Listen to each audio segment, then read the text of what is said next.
The sea has always been an entrance to the future. It carried people, culture, wealth, and at times, even the fate of nations. But today, what Indonesia's seas are carrying is no longer fish nor spices. What they carry now is the future of EVs, electric vehicles, clean energy, decarbonization. The materials meant to support this correct future are now being quietly extracted from the shores of this vast archipelagic nation. Today, we look at Indonesia, and the question is this: whose sea is the future of EVs built on?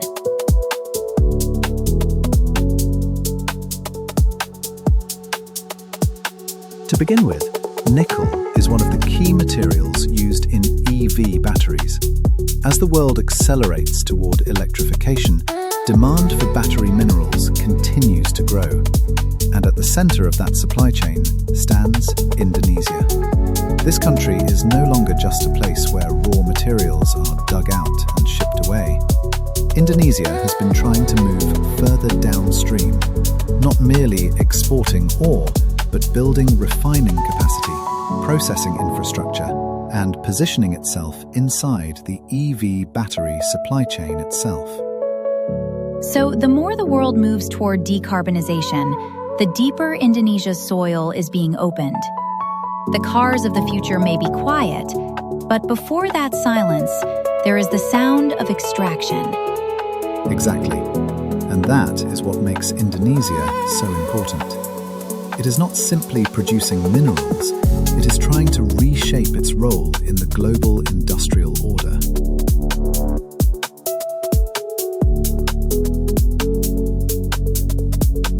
And that is where a certain discomfort begins. Is this truly Indonesia's future? Or is Indonesia once again being assigned a role as a resource frontier for the rest of the world? That is the core tension.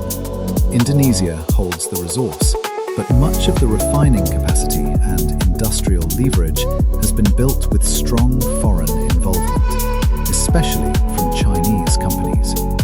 So what we see here is a structural twist.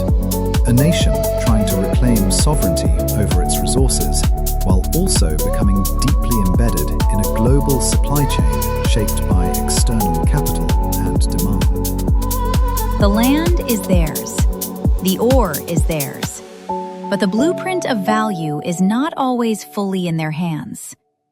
It almost feels as if the country possesses the material of the future while still importing parts of the future itself.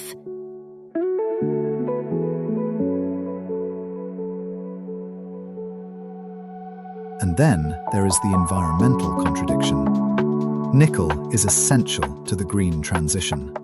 But the process of mining and refining it can carry its own ecological cost. Deforestation, coastal disruption, pressure on local communities, and, in some cases, heavy dependence on fossil fuel-powered processing. So the question becomes unavoidable. How clean is a clean future if its foundations are built through other forms of damage? EVs produce no exhaust on the road. But before that moment of cleanliness, there may already be forests cut down, waters darkened, and thermal power burned somewhere else. Maybe the future is not dirty in the way we used to imagine. Maybe it simply moves its burden to another place.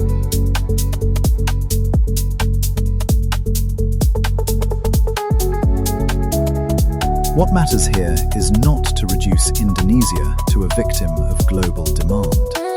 Indonesia is also acting strategically.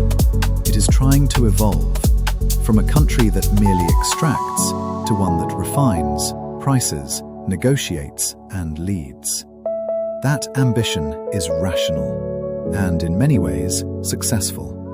But the more successful it becomes, the more profound the questions grow. Who captures the profit? Who absorbs the environmental cost? And is decarbonization truly a just transition, or simply a new redistribution of sacrifice? Indonesia stands right at the front line of that question. Along beautiful coastlines, the world's ideals are being extracted. And that image can look like hope. Or it can look like a new form of exploitation. That is exactly why this country is so compelling. Because it cannot be explained by morality alone.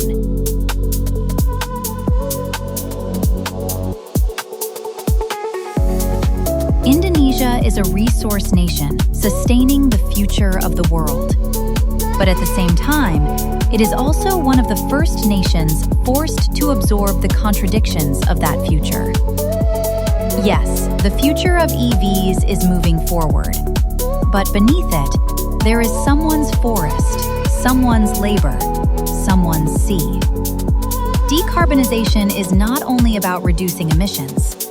It is also about asking whose sacrifice we refuse to build the future on. And if we truly want a cleaner future, then perhaps we need to listen not only to the silence of the car, but to the sounds that came before it. When we look at the materials of the future, what we should really be seeing is the structure surrounding them. Whose sea is the future of EVs built on?